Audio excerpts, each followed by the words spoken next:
everybody, we are back. Welcome to another episode of More Than the Title. I'm your host, as usual, Jared Thomas, Chief Revenue Officer at Outside the Box Digital, and I'm joined by my co-host, Chatty O, aka Pastel Chatty, aka your favorite CEO's favorite CEO. What's good, baby? Listen, if it ain't bright, it ain't right.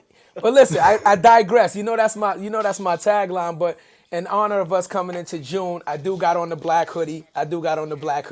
You know, but the glasses are green. You know what I'm saying? You gotta throw a little color in there. You know what I'm saying? It wouldn't be right. My boy's ready to pod, man. Yeah, I'm ready to pod. So, man, I'm excited for this episode. Before we start, y'all, quick shout out to the returning listeners, subscribers. Thank you for the continued support. We're growing and glowing every week because of y'all. We really appreciate it. For the first-time listeners, thanks for joining. This is More Than the Titles, a show about having authentic conversation with some of the best and brightest in business. And today is no different, y'all. So this dude, man, I'm not going to lie, man. I'm excited for this. Wait. Before we jump into it, shout out to the Alive Podcast Network. Exclusively, okay? This show is brought to you exclusively by the Alive Podcast Network. If you don't have the original app, don't worry about it. They're downloading the 2.0 app, I believe, this month. Bigger and better. They got so many shows on there. Black owned exclusively. Shout out to Angel. We brought to you exclusively by Alive. Got to get that in there. That's it, baby. That's it, man. Right. But let's get right into and rocking, baby. So this guest, like I said, man, I'm excited to have this brother on, man. He's an entrepreneur and a content creator, best known for his stage name, Corporate Bro, where he produces, writes, and stars in online sketch comedy known by the same name. He's amassed a loyal following, over 600K followers in the last 8 years, bringing his brand of humor to the masses and giving the world a brutally honest take on what it's really like to work in sales in the 21st century. He performs stand-up comedy for large corporate tech companies like SAP, Concord, Dropbox, Salesforce, and most recently dropped an eight episode TV series called SaaS, Sales Are Dope. And it's only the guest so far that we have that has an IMDb page, which is fire. So let's welcome Ross Pomerantz. That's crazy. Hold on. Wait. How you got movie credit paid? How you got a movie credit? Listen, SAG and AFTRA got nothing on you. Yeah, he is union. SAG yet, Get this man his union card. Let's go. I'm ready to go on strike. Let's do it. I'm ready. But wait, though, before we jump into it, you know, we have to give you your accolades. Once again, I know a lot of our guests, they don't like to hear about the things that they did, but it's very important to us to acknowledge success, right? Because once again, this platform is to give back, right? We want to inspire the next you, right? The next whoever to see your story. It doesn't matter where they are or what type of background they have, but to see what you've done and get some type of inspiration from it and go, if he can do it, I can do it. So, you know, congratulations. You know what I mean? Yeah, absolutely. Got to get it in. And bro, I'm gonna keep it real, man. You're one of the first people I started following when I started my LinkedIn journey, bro. And I'm gonna be honest with you, I'm a sales guy. So every corporation I've been at, you would have been my guy that I'm drinking in the real water cooler with. You'd have been the dude I'd have been drinking with after work and complaining about somebody taking our effing leads and all that shit. He'd have been complaining. No, he'd have been complaining. Absolutely. I was complaining now. We did our own shit. That's what we do in sales. We bitch and moan. You complain, baby. You'd have been the shoulder to cry on. Hey, I would have been racking the shots. I would have been pushing it. Well, thank you. I appreciate that. You know, LinkedIn is I mean, that means you're an OG. LinkedIn and I have a tenuous relationship. So it's gotten better. You know, it's like we broke up, we got divorced, but now we're like kind of back together. We're kind of like seeing each other again, but we're not taking it easy, taking it steady. Yeah. You know, but we're not going to commit because we know, there's other platforms out there. LinkedIn said, Corporate Bro, you have to sleep in the guest room for a little bit. You know yeah, they did do that. But that's what let's start right with that, bro. So I want to know who, first of all, I want to know who you are as a person, bro, because that's going to inform the strategy and the content. So tell us a little bit about your upbringing and how you got into sales to start us off. Yep. Sheesh. Okay. Well, can't wait to let everyone down with this. What's my upbringing? I'm from Atlanta originally, born, mostly raised, huge Braves fan. And I was a baseball guy. I thought growing up I was going to be a Major League Baseball player. No one told me I wasn't 6 feet tall till it was too late. And like most washed up athletes, I stumbled into sales. You know, I got this sick offer. I'd moved to California, this company called Oracle. And I was like, oh yeah, the Dubs play there. Dubs play at Oracle. This is going to be sick. That's right. Yeah. Business development. Turned out developing business meant being in sales. I had no idea what I was getting into. And day one, it was like, all right, here we're going to train how to cold call. And I was like, oh, fuck, like, what have I done? And that's it. Like, I didn't mean to go into sales. I didn't know what business development was. And so there none of us do. One. Yeah, still unclear. I'm always down to develop some business. And yeah, I mean, that's where corporate bro, that's where that whole thing kind of started. I was working in Redwood Shores, south of San Francisco, in what can only be described as a frat house with a dress code. Yeah. And it's like, Oracle's got this beautiful campus. You see these database shaped buildings from the freeway. No, we're in the frat house across the street. This just shithole called Twin Dolphin. It smelled like breakfast burritos and ass. Like, shit. He said a fraternity with a dress code. He said a fraternity with a dress code. Never heard of fraternity with a dress code. Like, yeah, well, I mean, that's a raise up gonna be trouble. Yeah, I mean, everyone was 20 to 40 years old. Nobody had any idea what the hell we were selling. Right. But we're closing $1 million deals. We're working with Fortune 100 companies. Wow. And then we're going to Coachella. We're going to go black out. And that's what we did. Just rinse and repeat. And everyone's just bonding over the misery that is sales and quota and all the stress that goes with it. Right. Oh man, when was that point in that journey where you started being successful doing sales? Because there's always that point where we're down, we're trying to figure shit out, we're figuring out our lead list, we're talking to old guys, and then you catch your streak. So what was that moment for you, and what was that opportunity? I started hot, and then I went through it. I got humbled. Real quick. But I think I kind of got into it. Probably took me 3 years to kind of be a professional. I felt like I was living and dying on every deal. I was living and dying on every phone call. I mean, pro athletes, like, they're going to take the shot, they're going to miss, and they're going to shoot again. And that's what it is. You have to learn that, you're going to shoot again, and that's okay. And, I stopped attaching my self-worth to my performance, and I think that's what you got to do. You got to be a pro about it. Your best days and worst days, they got to look the same to everybody else. So even that's hard. But that's hard, though. That's hard. Especially when you're based on the metrics of how much you sell. So that's a very hard thing to do. That's a very hard thing to do. Yeah. It's hard. It doesn't mean I didn't feel it. And I wasn't, coming home and my roommates were like, yo, he's pissed right now. And that I wasn't like working extra when I wasn't doing well. But, you just got to kind of let it go sometimes. I mean, shit's out of your control a lot of the time. You do as much as you can. All you can do is the best you can. If you did that day in and day out, like, you know what, so be it. You can live with that. But that's when you leave things on the table, when you start being lazy or you start being whiny and like, nah, I'm not going to do that. Or like, nah, I'm just unlucky, blah, blah, blah. And maybe you are unlucky, but if you start changing your process and or getting lazy, that's when you start to get in trouble. So it probably took me 3 years, I would say, to kind of let it go. Let me ask you a question. In this process, right? When they introduce you guys to the sales floor, did you have like a mentor to kind of like bring you in and say, hey, like, because I did sales, like not that kind of sales, but like I remember like one of my first jobs was like that, we call it like that phone bank, like you had to like call telemarketer, telemarketer, right? Call center, right? And you had to get a person to take this long 20-minute fucking survey and tell about their assets and their foot size, and it was crazy. The reason I asked you that is because, we come in cold, right? So they give you this little orientation, but then they give you like a little manual, right? That you just read from, right? So if somebody answers, you read. So when you started this, I was asking you, when you started this, did they give you like a mentor, or did they give you like a manual to kind of follow, to kind of get you on the track to, to start your sales in like in a certain direction, and then you kind of like tweaked it from there? Yeah, I mean, they kind of give you a little bit of everything. I wouldn't say they gave us a manual, so to speak, but they gave us a framework to kind of think about. There you go. I remember, so I came in as a BDR, kind of your low level, entry level, like cold caller. I wasn't even allowed to close business for my first year. It was like learn the process of cold calling, cold emailing. You set up the calls, you get the people excited, and then you hand it off, and all the glory goes to the AE. And I remember the AE sat on a different floor than us, and my manager walked me in to like meet my AE, and the dude wouldn't even turn around to look at me when I got there. And he was like, don't worry, man. Like, that's like normal. Like, once you prove yourself, once you just like show that you're valuable, like prove it to them, then they'll start like putting time on your calendar, starting to come up to you, come hang out and stuff. And that's what happened. But I just kind of remember it was, it's exactly how I kind of remembered showing up in a locker room. Like, I played very low level independent minor league baseball, but it was kind of like, you're the rookie, you're going to get hazed. Like, you're going to get kind of, you got to earn it here. Yeah. It's all about earning it. And so that's what it was for me. And, I had my manager, he was obviously wants us to do well, because if we do well, he gets paid. Who wouldn't want that? And so I kind of had him, and he's still a great friend. My very first manager, I still, hang out with him and his wife.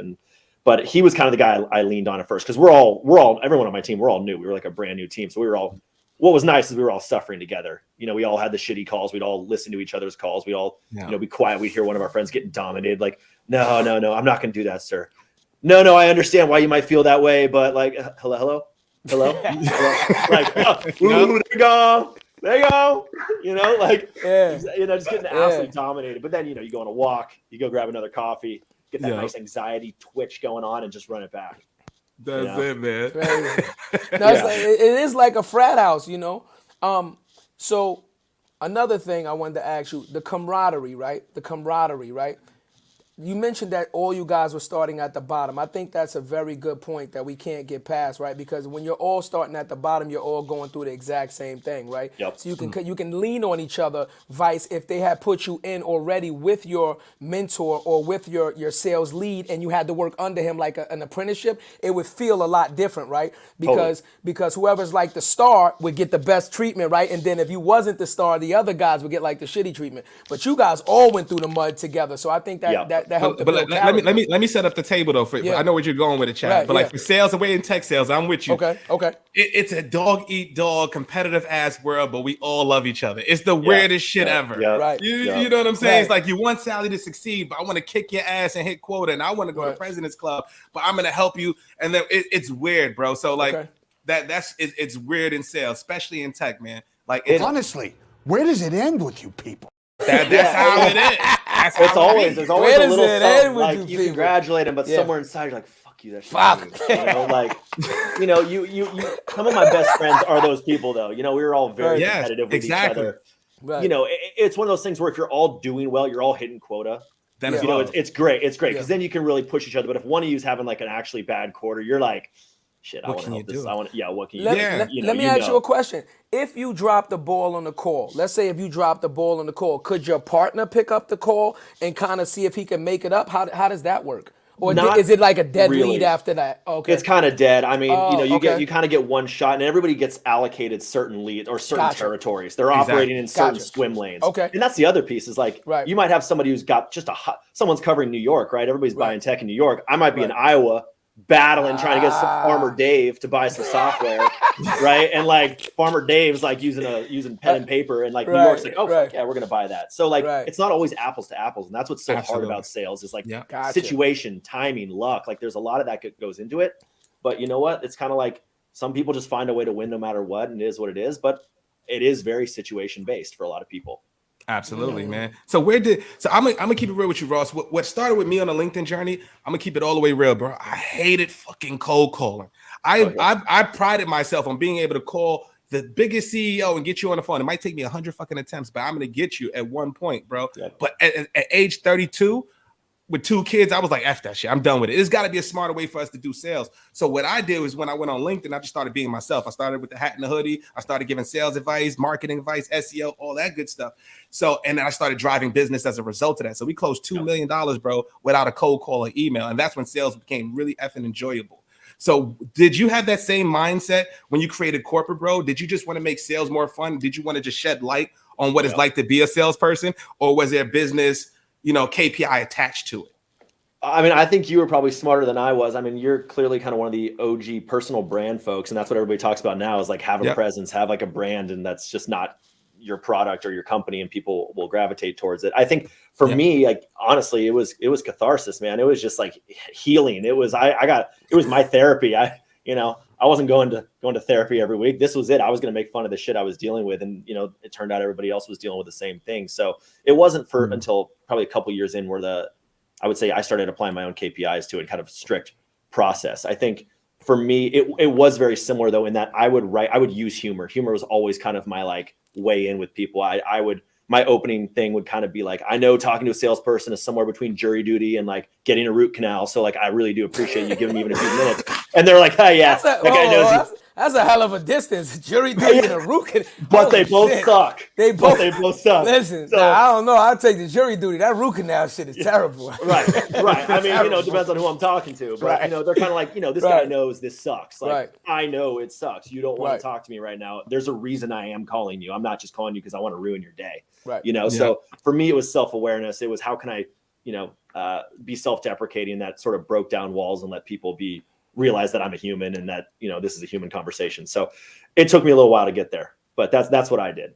Yeah. Oh man, I could imagine. Then what? I got to ask you. So you started attaching KPIs in like that 3rd, 4th year. Could you break down to us? Because I'm always curious from content creators, bro.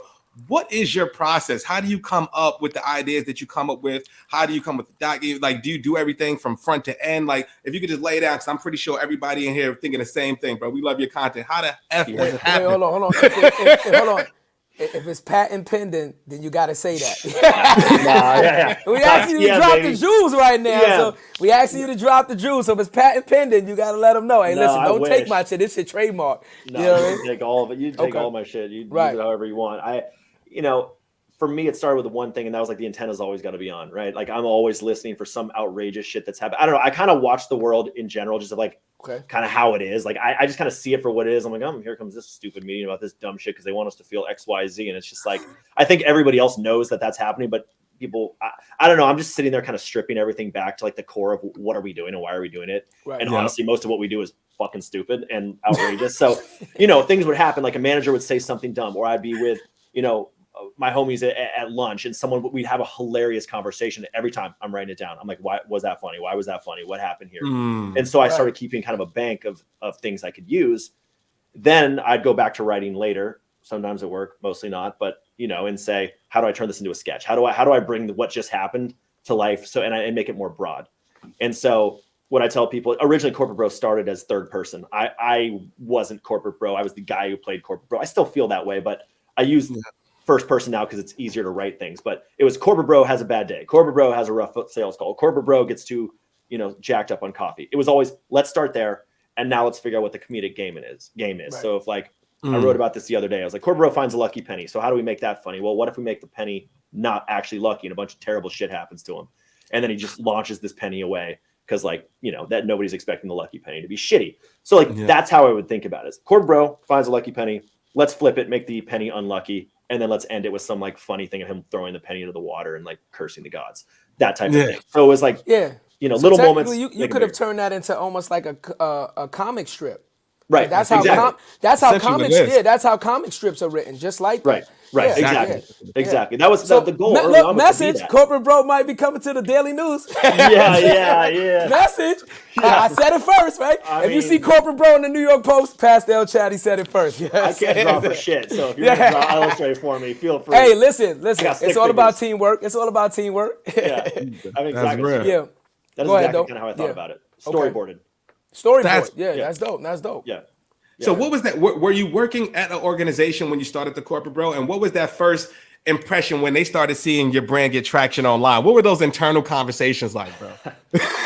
So it was at Oracle. And like I said, we were just in that frat house. A lot of red tape. Gave a shit. Yes, but the people I was around, none of them had that strip of tape. They didn't give a shit. It never got high enough. We were all just kind of the peasants and the peasant overlords. We weren't like Larry Ellison and his crew in that building. Right. All of us were on the same team. We were all struggling in the same organization, trying to do the best we could. So most of them loved it. I mean, they were always like, when's the next video coming out? When's the next video coming out? I didn't get in trouble with any sort of organization until I was at Glassdoor, which was probably about 4 or 5 years into it. That's when candidates were interviewing and started to be like, yo, is Corporate Bro work here? I think I've seen him on videos. I think I've seen this office in some of his videos. And then they were like, leadership was like, wait, so what is this Corporate Bro thing? And then I got the HR walk, and that's when it kind of became an issue. And they were cool with it at first. They were cool with it. HR sent you an email. Please report to the 3rd floor at 5 o'clock. Basically, yeah, pretty much. It was a little less than that. They send you the email first. Please, we'd like to see you at 3:30 p.m. on the 3rd floor, please. Yeah, exactly. And very polite and shit. Backpack I'm gone. I take all the snacks too before. I'm taking some shit with. If we're going out, I'm getting some of this. Right. But they were cool about it. Honestly, they were like, we just want to understand what this is. Right. And I think what they realize is I'm like, look, I script these things out. I'm very intentional about what I do. I've never used Glassdoor's brand. I've never used anybody's brand. I'm not here to disparage a company. I'm here to just talk about life and sales. Right. And they're like, oh, okay. So this is the thing. You're not just some douchebag with a camera. I'm like, no. I am that, but I also am intentional about what I'm doing here. And so it was cool with them for about 2 years. And then I got the equivalent of that HR email, except it was from legal or general counsel. Like, you are hereby banished from filming here. Just like random Thursday, just shot. And I was like, I knew the guy. I was like, Brad, what the fuck, dude? Close the door. He's like, look, I can't like, he's like, this is off the record. Like, people here are, let's just say they don't love some of the things that you talk about. And they feel like potentially it's an unsafe work environment while you make fun of this stuff here. And I'm like, marketing. I knew it.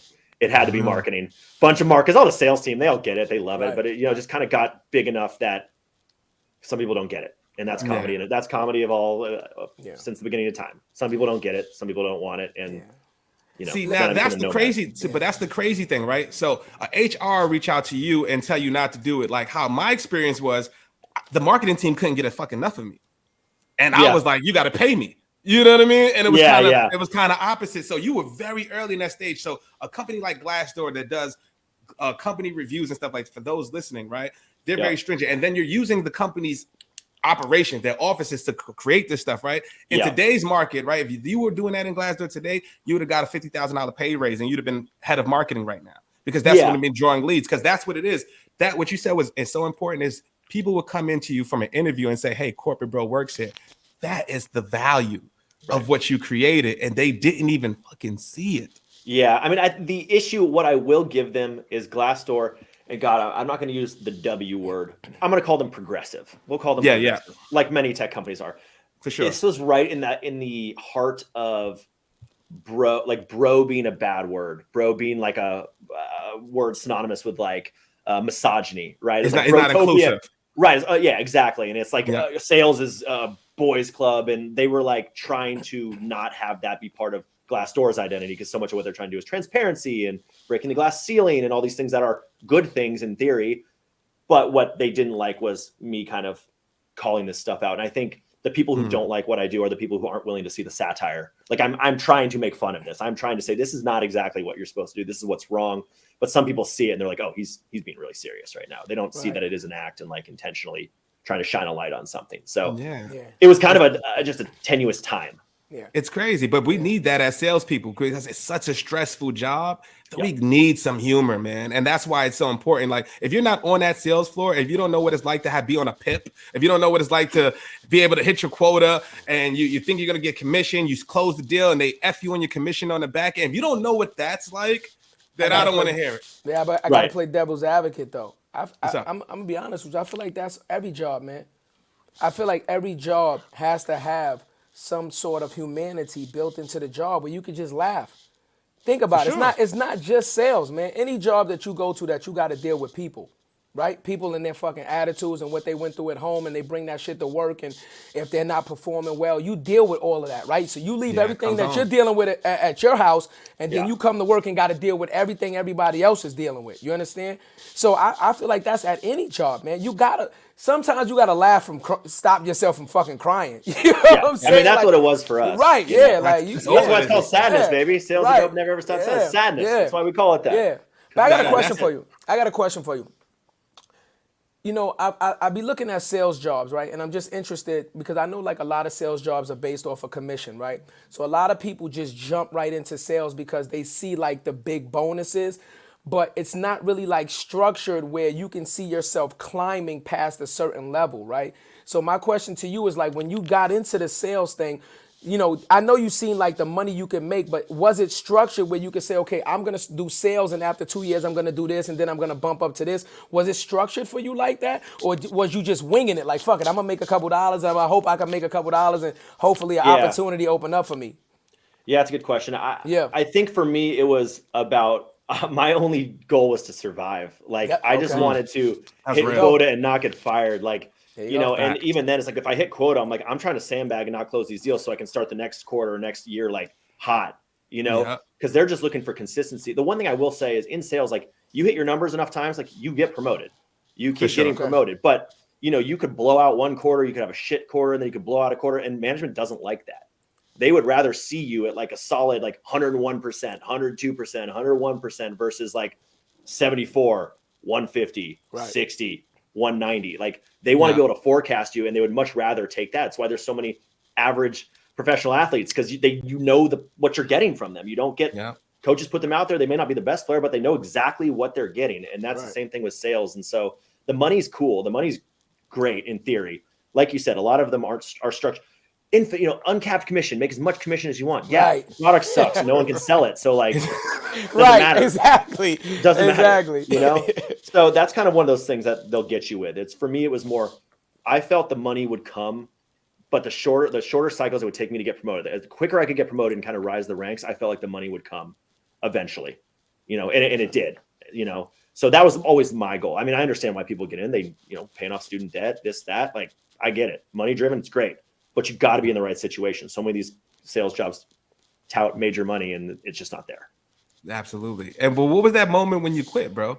What was that like? Because you were still working at Glassdoor, you got the HR meeting, and you seen your stuff blow up. When was that moment that you just jumped off the ledge and said, look, this is what I'm going to focus on? Were you already monetizing your content?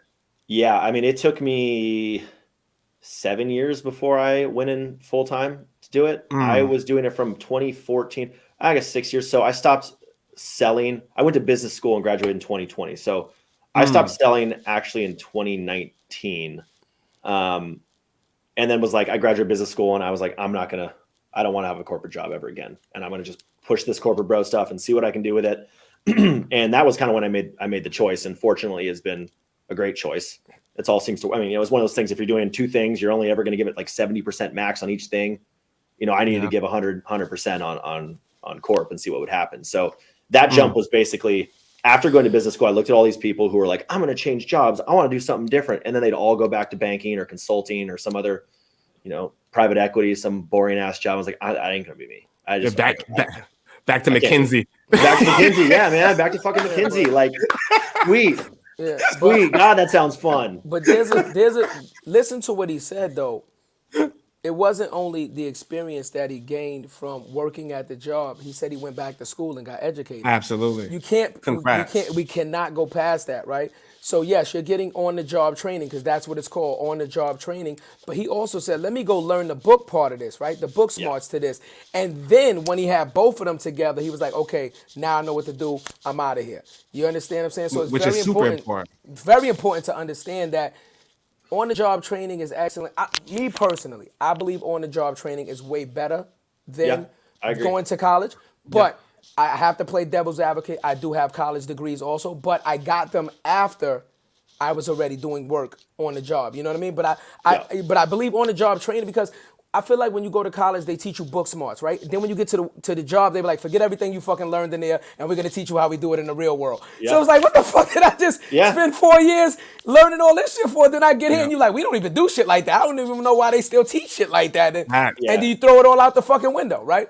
So, but it's very important that he had the fortitude to go back to school and say, let me get the degree to that. Do it while he had the brand popping. That's what I'm saying. More. Right. That's you know what I'm saying? Yeah, because most absolutely. people with you, I'm gonna be honest, I don't have a college degree, bro. But with the brand, I'm thinking I'm gonna figure it out as I go. But you just said F that. I'm gonna go and just do it and double down on this, and then I'm gonna fully go all in on corporate, bro. Because I have to see you couldn't live with that what if. Like you were too big. I could not. I absolutely could not live with that. And that was the biggest thing. And I think, I agree, on the job train, there is nothing better than that. Like nothing we're gonna teach in school. But I think the other piece that was more important than that was just what job I had. That was sales. Like sales was everything. And period. All the book stuff, like did I need it? Do I need an MBA to be in sales? Like not at all. But there were other things I wanted to learn. I was kind of a late bloomer. I didn't give a shit about school until like I was in my probably late 20s. And that's when I started like, I should go to business school. Wow. Weird. I want to learn. This is the first time ever. No, I want to cut class. I want to play baseball. I want to party. Like, and so I was just later in life, like kind of, oh shit, I might be intellectually curious. I might kind of want to know what this stuff's about. And so that's kind of what drove me there. But do you need it? No, you don't need it. I think on the job stuff and if it's sales in particular, there's no better skill on earth than on person. But you know what, I've got to ask you, this is something that we ask since we're midway in the show. We ask all of our guests, what was that one moment? So if you started going all in on 2019. Here we go. What is the mama I made it moment when you went full in on corporate, bro? What was that one moment you met the rock? What the fuck happened that was like, yo, damn, I am that guy now? Wait. You know how when you wake up in the morning and you open up the blinds and the sun shine in and you just like, that moment right there. That's the mama. That's the mama I made it moment right there. Yeah. I think there were kind of two, and the first one is a little outrageous. I got a DM from Mia Khalifa. The porn star turned social media influencer. I didn't want to say it on. You said it. I was going to the porn star. We You got a DM from the porn star. We know who Mia is. That one. Shout out to Mia. Mia, yeah. Bless her. Bless her heart. Bless your heart. Yeah, I mean, she. It's funny because she is it's surprising to many people. Not like once I spoke to her a couple times. Like she's actually very smart. She's like very like similar thing like. I mean, yes, it's a different kind of content, but she is like is that a cliche to say that shit? She's smart. I don't want to get in trouble that you like. She's actually very smart because she's a porn star. Like, no, but I think the common misconception for me is like she's just like smoking hot, which is also true. It's true. But she's very business savvy, and like she actually kind of fell into corporate bro because she was following. She's like, I'm actually working a corporate job. Like I get this. And she was the first video I made where we named the character Corporate. We actually gave him a name as Corporate Bro. She was the first time we ever said the name. The second time the kind of mama I made a thing was when the Wolf of Wall Street emailed me and like wanted to chat with me. And, you know, Jordan Belfort's kind of like the legend, right? You know, turns out Leonardo DiCaprio is a little cooler than he is.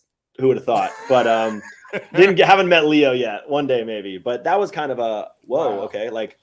People are starting to hear about this in the, in the sales world. Man, I'm not gonna lie. I have terrible imposter syndrome, so I don't feel like I've made anything. I still feel like I got a long way to go, and that's just probably how I'll always feel. But those were two kind of moments where I was like, whoa, there are people out there that have no idea who I am, like as a person, but are interested in my work. That's very weird to me. It's still weird to me. That's so fire though, bro. Because I had those moments like, first of all, the Wolf of Wall Street hitting you up is crazy. That's crazy. But I know something that a lot of people probably ask me too. Are probably curious too, and I'm curious. How does one get involved in your content, right? Because you have the Mia Khalifas of the world, the Jordan Belforts. I'm pretty sure your network has expanded exponentially. So how does one get to be featured in a corporate bro sketch or something? I mean, the short answer is be available around 7:30 to 8 a.m. on a Saturday morning.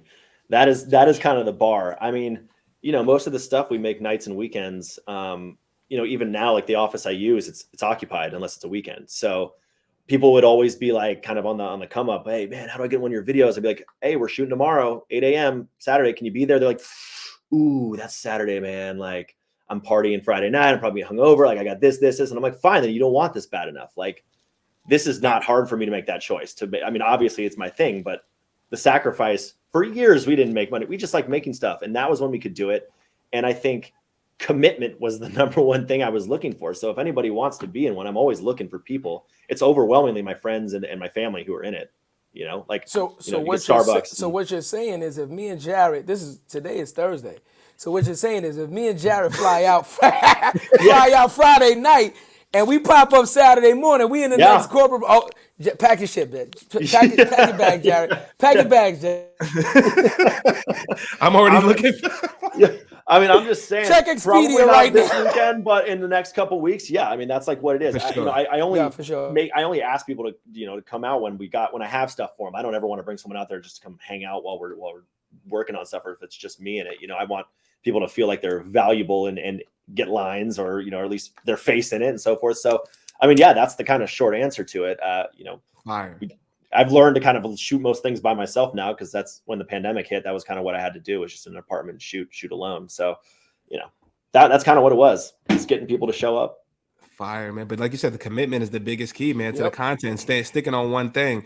So, and what's another piece of advice would you give to people like myself or other content creators that are looking to start their own thing? They're looking to monetize their audience and things like that. What's the one biggest piece of advice you would give to us?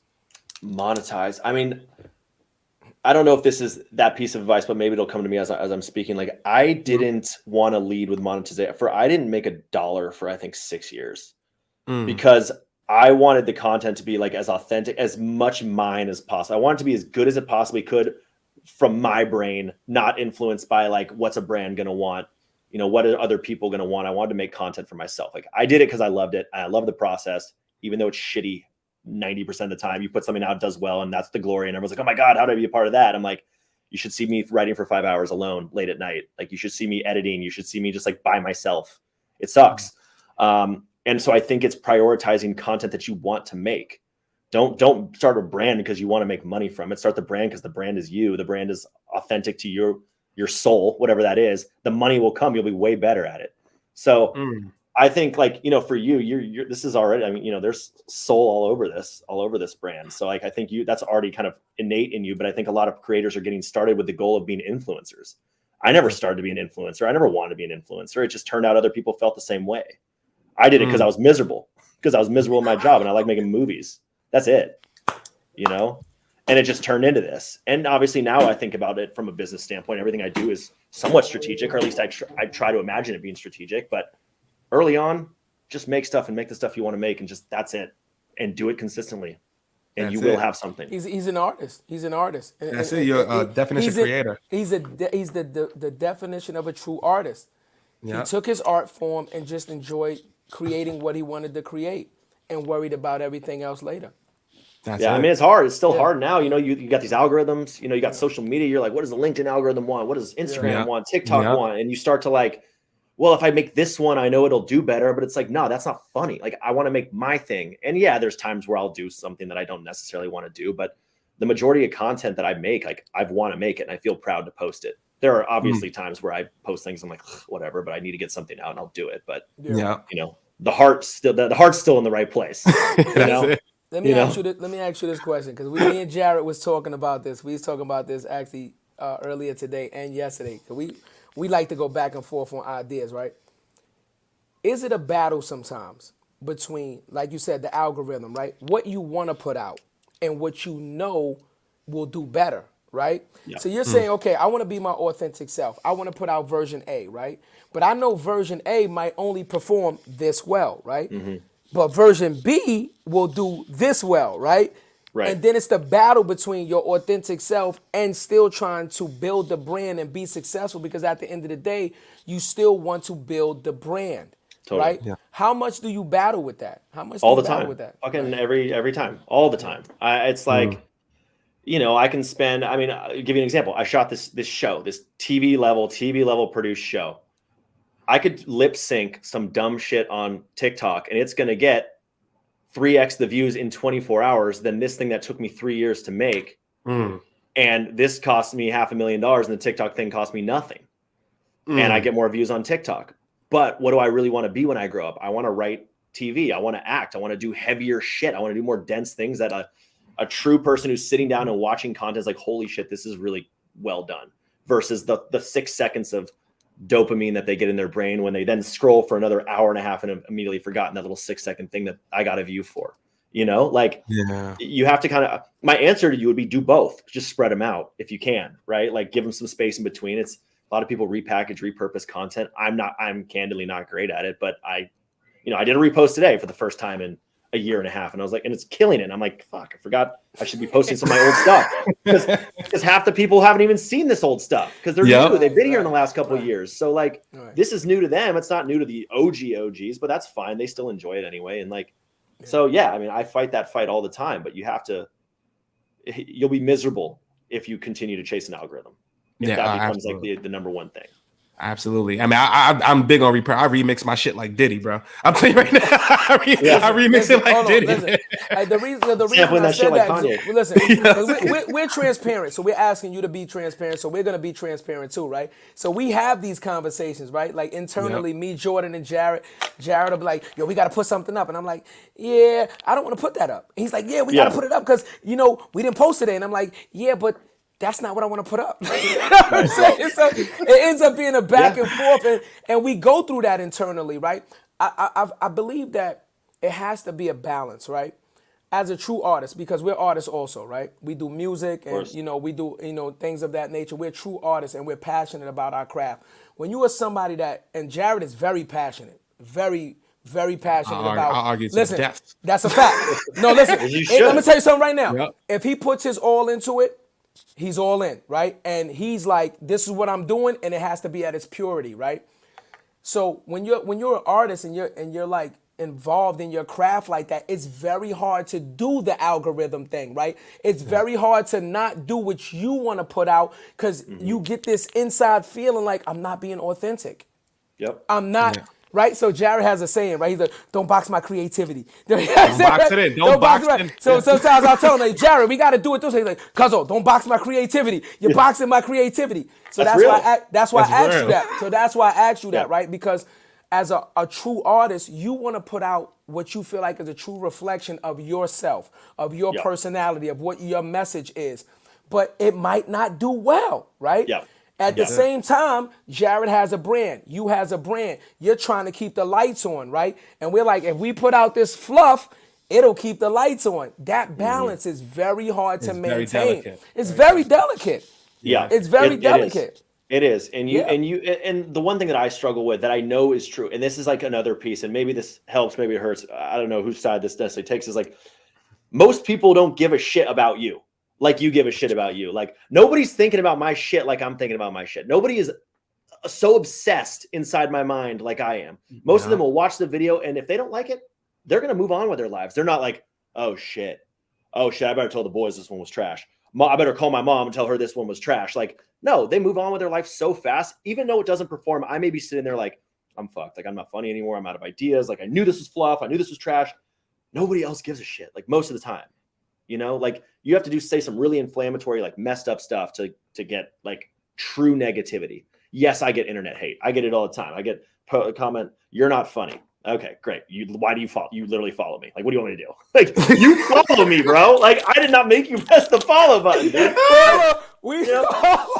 Like, that's a whole other thing. I'm like, I'm so sorry. I didn't realize I had you handcuffed to the chair and made you scream my shit in your face. Like, you know, it's just, that's the internet, man. People are cowards and they're gonna hide behind it. It's just like, it's hard to tune that out sometimes. It's hard to like, you know, stay straight after you hear shit like that. But that's a real question too, though, bro. Like, how, because you're on a larger scale than us, right? So like, how has it affected your mental health at all when you've seen dips in the algorithm, when you've seen dips in content? How do you really assess the true performance of your content?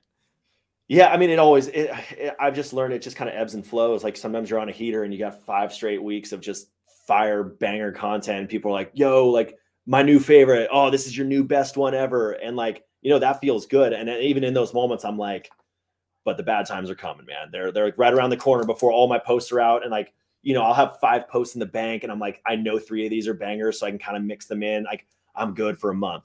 That month ends. And right now, I have 0 content right now. Sitting here right before you, I have 0 content. I got to go write some stuff. I got to go figure some stuff out. And some of it's going to suck. That's why I reposted today. I did 2 TikTok sounds over the last 2 days. I'm not happy with either of them, but like, again, lights on, like, people are going to move on, but I will come back with banger content. It always happens. I will figure it out. But to answer your question, dude, I go to therapy. I have to. The way I have to work out 4 days a week, 5 days a week, play baseball, golf, I got to go to therapy. I got to talk about this shit because it's a lonely game. You know, the thing about Sales Pit was I had my people left and right. Yo, did you hear that shit? Yo, like, can we go for a walk? Yo, want to grab some coffee? No, I'm sitting in my apartment right now. Like, I got no one here to bitch to except my dog. Great listener, doesn't really tell me a lot of interesting stuff. You know, you know, like, not really calling, you know, not really gassing me up. His feedback is kind of fuzzy. Yeah, it's minimal. It's minimal. I'll say that. Y'all stupid. It's minimal. But right, you know what I mean? Like, I gotta do it. It's part of, you know, some days I have nothing to talk about, but it's always like, do I really want to do this? Do I want to do this? Like, if I really step back, yeah, of course I want to do it. This is what my soul likes to do. But there's a lot of days where I'm like, why am I doing this? Like, they don't give a shit. Like, who actually gives a shit? Like, just do something else. Next episode, Cord Bro jumps off the Golden Gate, and that's how we end it. And it's just like, remember when Cord Bro, he had a good run, man. He had a good run. It's a super dark episode. I've already written it in my head, but I'm not going to do that, right? But I think about it every day. I think about like, man, I should just call it a career. Like, go out on top. People wish there was more. Fine. I'd rather want more than like be the guy who fell off. Yeah. Right. Yeah. You know. But you know what's a good follow up to that too, bro. And I'm pretty sure everybody thinking the same thing. What makes a banger for you? What are the elements of a banger for your content when you just know this shit right here is going to take off? What does that look like? Wait. Yeah. Let me sidebar that. And in that banger, let's talk about your most, let's say, activated or most influential, your most viewed, post. Your most viewed, right? We want to talk about that one. And he's asking you, what's a banger? And I'm going to attach something and say, was that something that was original or was that the fluff? Right. Was that the one you didn't want to do that you did anyway and it outperformed everything else? There you go. Let's take that. I got examples of both right now.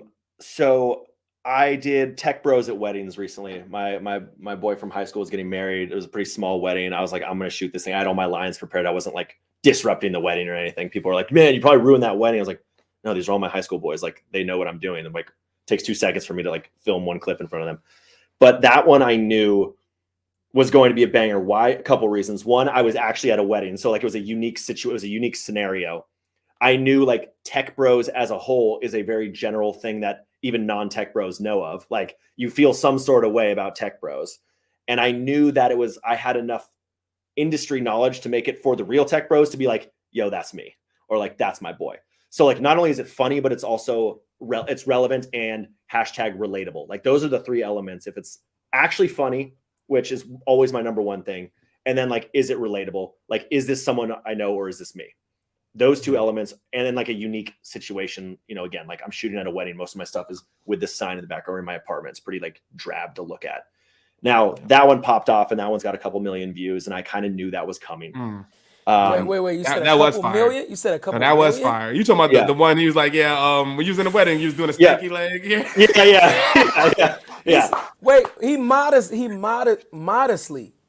didn't even modest. Oh, that one got a couple million views. Because that's what it is, Yeah, man. Now he should be rocking. Right. I mean, but I say that like, most of mine, you know, again, it's real. And again, like, I have it's all perspective, right? We all want what we don't. Like, to me, that's great. That's amazing. I mean, a couple million, I say that modestly. It's amazing for me. Like, that is, you know, a top. I've had a few videos go to that level. Most kind of sit in a couple 100,000 views, which I realize for a lot of up and coming creators, that's also a shitload of views to them, right? Yeah. But our bar changes as we do this for a while. I had 2 sounds I did on TikTok. One was the Gavin DeGraw song where he's like, I don't want to be anything other than what I've been trying to be lately. It's that. There was that whole part. It's me walking out of a hotel room, and it's like, you know, me walking to the all company breakfast after blacking out last night and telling the CEO how to run the company.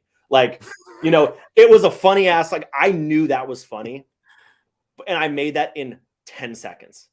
So I posted it, and I was like, all right, like, let's see what happens. I had no expectations, and that one probably got like 5 or 6 million. That was probably the best video I've ever had. See? You know, one of my favorite ones was when you was like, fuck it, I'm gonna go on a tangent here.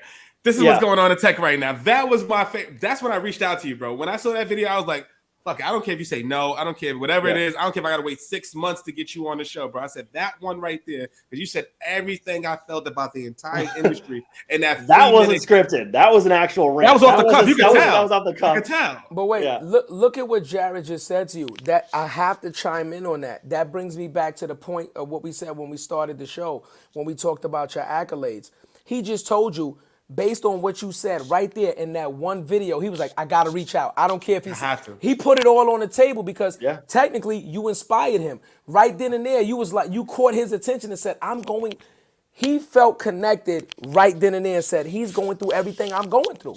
And I got to reach out. And that's what we're talking about. Right. That That relatability. And that relatability. And now look, fast forward. How long ago was that, Jared? I'm going to ask you, how long ago was that from when you initially reached out to Ross? Maybe 2-3 months ago, bro. Yeah. 2-3 months ago, and we got you on the podcast. You see what I'm saying? So, like, you know what I mean? Like, it goes to show you how you influence people in real time.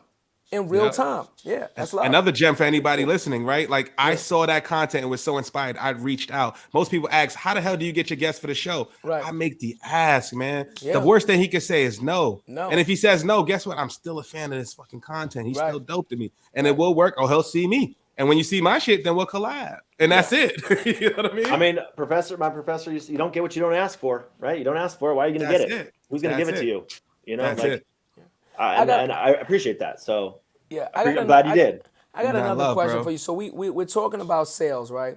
And we're talking about progression, and we're talking about things that you want, right? So my question to you now is like, what is your mountaintop, right? What is your peak where you could say, like, we had the mama I made it moment, but everybody has a point that they strive to achieve, right? Like, I want to get to at least this point, right? What's that point for Corporate Bro? What's that point for Ross where you can say, I don't have to go any higher than this. I'm good right here. What's that point for you? I mean, I think there's two things I'm really interested in like the long run. One of them is I want to run a VC firm, which is very random. The other one is I want to write and act on a network television show. Those are like the two like very different pieces of my life that I'm interested in.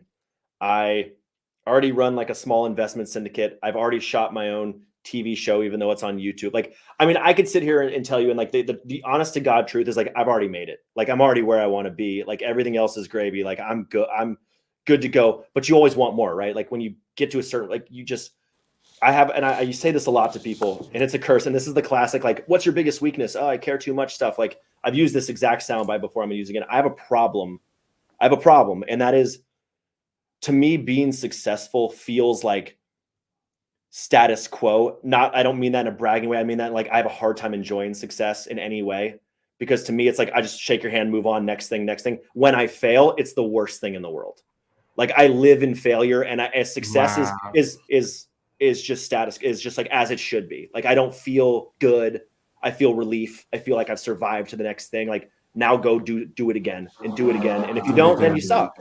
Right. And it's a problem. It's a real problem. You know, as great as it sounds, like, oh yeah, super successful, it must be really hard for you, blah, blah, blah. But I mean, I'm not saying it for any of that lens. I'm just saying it from every time I put out a good post, I'm just thankful I survived to the next week.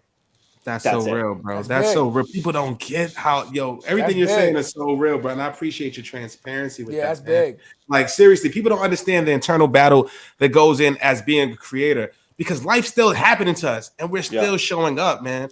Fucking girl left you this, you got rent, you got this, that, whatever the shit that's going on, and you still have to perform and put on the persona. Right. And there's not many people, like, something I battle with. I'll keep it real with you, Ross. One thing I battle with, right, is on LinkedIn or some of these social platforms, is people reaching out to me every single day telling me how great I am. Yeah. And battling with am I really going to be fucking great? Yeah. What if I'm not great? What if tomorrow is not a banger? What is that? And how that plays with you, bro. And I know you deal with that, bro. And when you said the therapy, man, like, that's real, man. I appreciate you being transparent. But that's it right there. That's exactly it. Like the positive comments, like, your stuff really changed, blah, blah. And it's not to say, like, I'm super appreciative of, like, all the things you guys said. Like, that stuff rolls off so much easier than some one negative thing of, like, bro, you fell off. Like, that person I let down. I feel like I let that person down. Like, like with other people, I feel like I'm doing my job. I'm doing what I'm supposed to be doing, like, which is putting out good shit that people feel good about. And if I don't, then I've failed and I've let these people down. And but you can't please everybody, Ross. I know, of course. But it's hard. It's hard. It's hard as you're creating it's your baby. Yeah. I always play devil's advocate. Ross, you are not for everybody. Totally. You might be the funniest person in the world. You might be the most handsomest person in the world. You might be the most entrepreneurs, the most philanthropist. And there will still be somebody that for some reason, for some God-forsaken reason, does not like you. Totally. You are not for everybody, right? We cannot save everybody. But if you can change the life of just one person, do you know what kind of domino effect that has to change generations on down the line? Let's just say you change Jared's life right now. Jared has 2 kids, he told you, right? He has 2 kids. If you change Jared's life, Jared changes the life course of his 2 children, which then supposedly change their course of their children. And it starts a generational change that you've started with one person. Yeah. You understand what I'm saying? So it's that ripple effect. It's true. It's a ripple effect. True. So and I tell Jared this all the time. Like, when people come up to you and they say, "Yo, bro, you are Mr. More Than the Title," take that with humility and understand that what you are doing is God's work, right? That is your paying it forward. That is you paying it forward, right? Somebody is taking the information that you have given them and they've used it for information for free. It didn't cost them nothing. Yep. Yeah. You know what I mean? So it's those.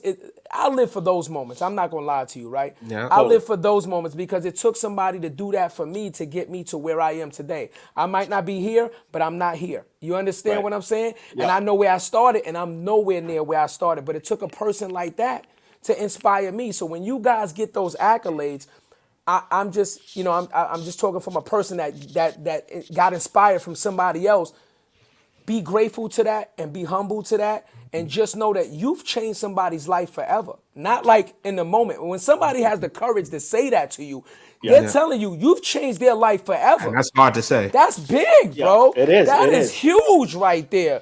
For you to live with yourself and say, I've changed the course of somebody's life, which will inadvertently change the course of their family's life. But that goes back into the pressure that comes with that. Comes back to the pressure that you deal with, bro. Because you've changed how many sellers' lives, right? Of just saying, you know what, I'm not alone. Yeah. Right. That one thing that I'm not alone, like what I'm going through these fucking Salesforce reports, going through my lead list, making these 100 dials a day, that I am not alone. And these feelings, everybody else is feeling, right? Because that's the hardest thing when you're, especially with the remote work, right? When you're in an island by yourself and you got one bro that's cool. You'd be like, man, you're doing good. And I'm fucking terrible too. And you're just sitting there, you know what I'm saying? And you're just going through that motion, bro. So I do appreciate you, first of all, with your following, bro. And you don't know me from a hole in the wall. You came onto this platform, bro, and was just like, man, for anybody listening, it was just one DM and a LinkedIn. You just said, yeah, man, let's do it, man. Showed up on time, was cool about it, reposted the shit, man. You don't know what that means to me, man, because like you inspired me so much, and that's gonna keep me going. Hopefully, inspires the next person, There bro. you go. And that's what it's all about, bro. And I'll end off with this. My last question for you, broski. What is the biggest lesson that you've learned throughout this entire journey that you would want to share to others, man? Whether it be working in corporate, whether it be your entrepreneur journey right now, what is that one lesson that you maybe bumped your head really hard and was like, man, I'm pivoting and now I'm on the right path? Yeah. Well, first of all, thank you guys. I appreciate Much love, man. And, Much love. And it's true. And I think like I'm still very humbled by the whole thing. I think I'm beyond that to self-deprecating. Like, why the hell do you care about me? I don't even care about me. Like, what are you That's doing? Real. And it's not like not a healthy way to look at it, probably. But to answer your question, I think the biggest lesson I've learned is the world is small, and people joke about it. Like the world gets smaller every day, and it's just like, be good, man. Be like good. Be a good person to people, because the world, every day I run into somebody else who knows somebody else who, like, I'm triangulating these relationships with all these people. I'm like, whoa, this person has something to say about me. Like hopefully I've been good to them. And like, it will slingshot you a lot farther. It's really easy. I think similar to sales, like you're competitive with your people around you. You want to talk shit to people around you. You want to talk shit about, wow, is that creator successful? They suck. Like, their shit's not even half as good as what I do, blah, blah, blah. Like, just don't go down that route. It's so easy to like be really toxic about all these things. We're in a world of negativity and press and PR, news and wars and injustice and all these things. It's just like, fucking just be good, man. But be a good human, and whatever else you do will be fine. And that sounds so lame. It but doesn't, man, though. No, it I doesn't. get like pissed off at shit. I'm like, I get petty sometimes, and I'm like, no, like you can't do that. You can just like, what's that worth? Like, what are you gonna do? Is that gonna make you feel better? No. It's not going to make you feel better. And that's I think so real, man. That's the thing for me. That's why, jumping on something like this, like I know I'm going to run into you at one of these conferences. Like I know we're going to like, that's a fact. Like of course we're going to like run into each other. That's like, it's going to happen. We definitely going to see each other. Yeah. Like, why wouldn't I? Again, and this just makes the world get even smaller, and it gets even smaller. And I feel like, there is this community of people who, I don't know personally that well, but like we are going through, like, I know we're going through it. We're going through the same shit. Not a lot of people can talk about honestly with each other, Our world is really small. Content creator, it's fucking small. Super, super small. So I think that's kind of it. And it worked really well in sales. It's the relationships. It's helped me get out of sales. It's helped me do stuff like this. That's it. Bro, well, I appreciate you, man. I'm just gonna tell you to your face, bro, because our first time, and I put my number in the private chat, bro. So make sure you hit me up. I'm gonna extend the invite anytime you come to New York, man. You got family out here now, so you good. Yeah. Red carpet, anything you want. Hey, let's go. Wait, hold on. Give them the disclaimer. You gotta have a healthy liver. You know what I'm saying? You come hang out with us. He's not gonna give you the disclaimer. I'm gonna tell you right now. We Rick James every couch. We Rick James couch. We drinking. Rick James, bitch. I'll fuck your couch. Only the way that you are. Yeah, bad time to be a couch. Don't let him tell you act like we gonna come out and fucking have a little drink and talk, but we gonna fucking turn up. So when you come out, be ready to party. Be ready to party. My liver's been in training for a minute, so I'm in that. My liver's in the big leagues, dog. I'm just telling you. Please just take us up on it, bro. Because I'm gonna tell you to your face, bro. Like you're an effing star, man. I've encountered a lot of content creators in my day, man. A lot of people have inspired me, but you're different, man. Your process, I can tell the intricacy you put into the time you put in your content, the thoughtfulness you put in your content, man. Yeah. You're the real fucking deal, man. And I don't want you to ever doubt yourself, bro. Because I'm gonna tell you, I look at that shit and I'm inspired as fuck. My shit is text-based, man. I hit people with words because I'm a rapper. So it makes sense for me for text-based. But you, man, you are a star. The world is yours, man. You can get a TV show. You can fucking have Netflix eating out your hand. You can do what you want, bro. And if you ever want some fucking ideas, we're here. But I just want to see you succeed, man. I appreciate you a ton. That's big. Big. Thank you, boys. Straight up, man. Appreciate y'all. I do got a question for you, though. because I can't let this go past. With every success story, there's always a failure story, right? I judge, and I tell people all the time, you can't have success without failure because you base your success on your failure, right? Yep. Let me ask you a question. At what point in your career, from when you started in sales, first day, rock bottom, was there ever a point where you was almost ready to like call it quits, where you fucking broke the keyboard? Because we all have them days where we have bad days, but there's a day when you're like, you break the fucking keyboard. You know what I mean? You're throwing shit around the office and you're like, I'm done. Have you ever had a day like that? Yeah. It's every week as a Well, I was gonna say, well, at least once a week. But I'm saying it's real because because if you actually think about it, right, that day can change the course of your life, right? Because you can actually go do something else. Yeah. You can actually go do something else and leave what you were doing forever.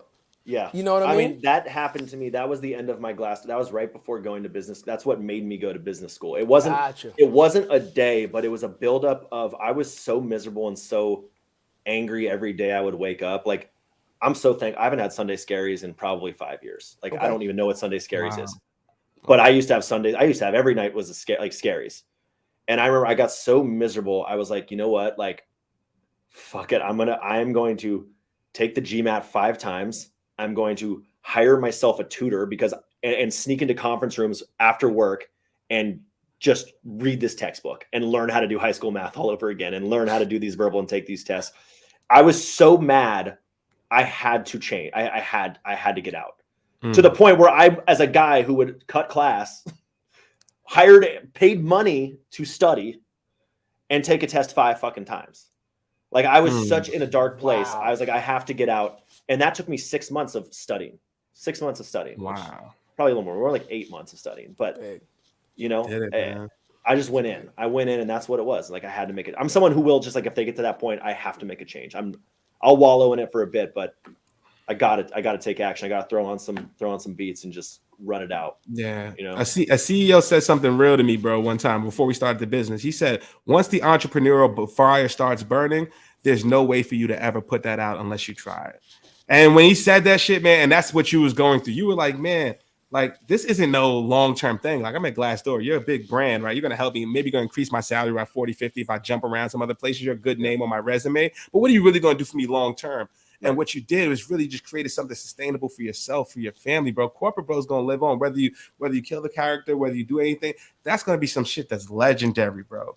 Like, that's legendary what you've done, man. And I just want to say, as a sales profession, for all this, I got all my sales guys in here, bro. We're all like, yeah, you know what I mean? Thanks to everybody who's fucking resharing and all that, man. I love you guys, man. But like, seriously, man, like, you were a voice of us, man. So keep on doing what you're doing, man. Like, you have an open slot here on More Than a Title anytime you want. I don't care if you got a new episode, you want to fucking promote something, you're here, bro. Whatever you want, we got you. Wait, we can't cut them off, though. I got some more. I got some more for them. We got a couple minutes. You got a couple more minutes? No, we got a couple minutes. We ain't gonna. All right, let's do it. Let's do it. We ain't gonna cut them off yet. Damn, I've been drinking. I gotta pee. That's all right. I ain't gonna lie to you. Red Cup boys. Yo, bro, can I come back? Yo, bro, hold on. You gotta put on the adult depends. You can't get off camera. You know what it is. Sacrifices gotta be made, baby. Put on a diaper. The depends. Damn. So Ross, because he had a little twinkle on himself. So we all about, I'm all about, and Jared will tell you this, and he will tell you, and he will affirm what I'm saying to you. Success is dope, but we are all about the give back. If we do not pay it forward to future generations, then any progress that we have made thus far, we will lose moving forward, right? How does Ross give back to future generations coming off? Now that you're successful, now that you're not in the fraternity pit, you know what I mean? Now that you're successful, how does Ross give back to his community? First of all, let me backtrack. What is your community? Where you from? I'm from Atlanta originally. Right. So you still live in Atlanta right now? No, I'm in San Francisco now. That's what I thought, because you said Atlanta. Okay, so you're in San Francisco. So now that you're in San Francisco, how does Ross give back to either the community of San Francisco or the community of Atlanta where you were raised at, to help the next up and coming youth try to make something of themselves? Because that's very important. We cannot end this show without talking about that. Yeah, I mean, There's kind of two ways I think about it. I actually look at my community where I can have a bigger impact is actually the sales folks who are in my DMs constantly. It's a little less about the kids. I can go down a tangent about kids. It's a little less relevant. It's more around. So financial literacy is like a very important thing to me and my family, and teaching people how to, manage their finance. All the shit we for some reason don't learn in school. That's kind of been actually my mom's entire life has been about financial literacy, and so that's obviously rubbed off on me. And I actually do a lot of that for salespeople. That's why I started an investment group to teach them. Man, salespeople don't know how cap tables work. They don't know how stocks like shares work, private shares work. They don't know how angel investing works. And so there's a lot of that. But more importantly, it was going to Bravado and trying to start a sales community where people could ask all the questions they couldn't ask on LinkedIn. It was, my manager sucks. Like, what do I do? Hey, I'm choosing between these two companies. I can't post on LinkedIn that I'm looking for a job. Like, who do I talk to? And so people come to me. And so I've been trying to build resources, A, for people who want to break into tech sales, get into this world, understand what it's like. B, help them find new jobs. I created a document a whole website when everybody was getting laid off called stillhiring.today. It exists right now. It updates every week. Tech jobs that are still hiring. I get messaged 3 times a day. X laid off 20% of people. Y laid off 40% of people. Like, I got to keep people employed, man. When people are happy, like, they're laughing. And if they're laughing at my shit. And that's like, that's kind of how I think about it. I want people to be happy. So that's another piece. I do some mentorship stuff for a few SDRs. I do not have more time or space for take on more individuals as mentees right now.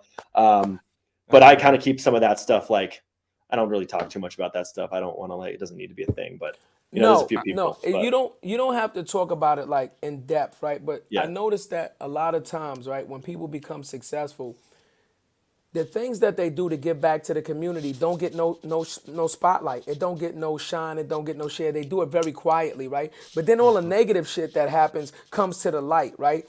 And then we end up getting brainwashed because all we see is negative shit repeatedly. We don't see the people doing the positive things.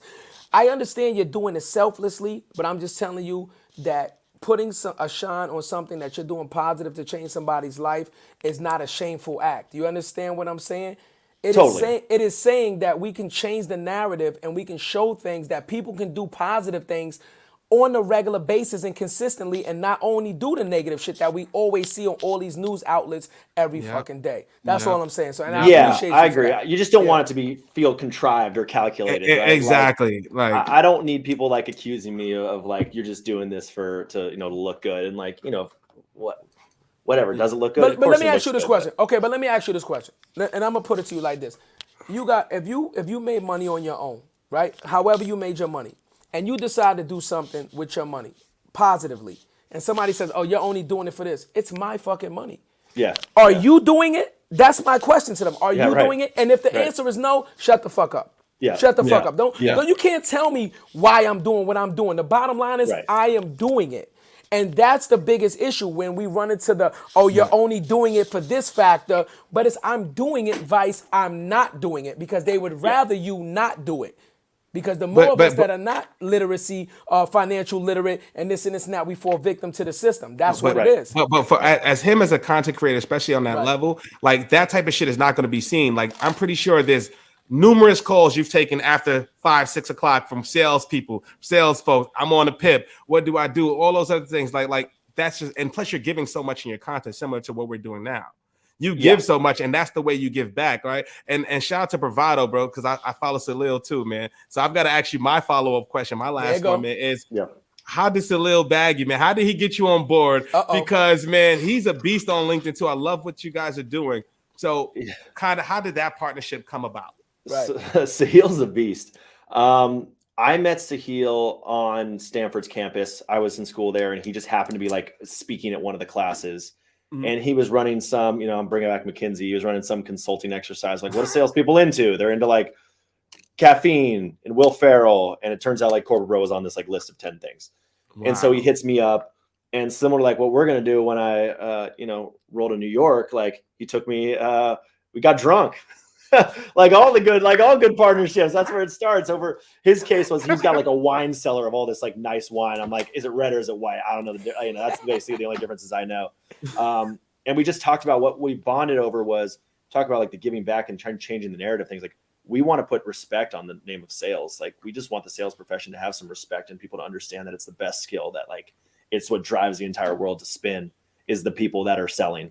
And if you're not selling a product, you're selling an idea. And if you're not selling an idea, you're selling your significant other on where you want to go to dinner. You're selling your child on whether or not they're going to eat their greens. Like you're selling all the time. So we wanted to kind of change the narrative, and that's kind of been the mission. And that's, we bonded over that. Obviously some wine. And the rest is history.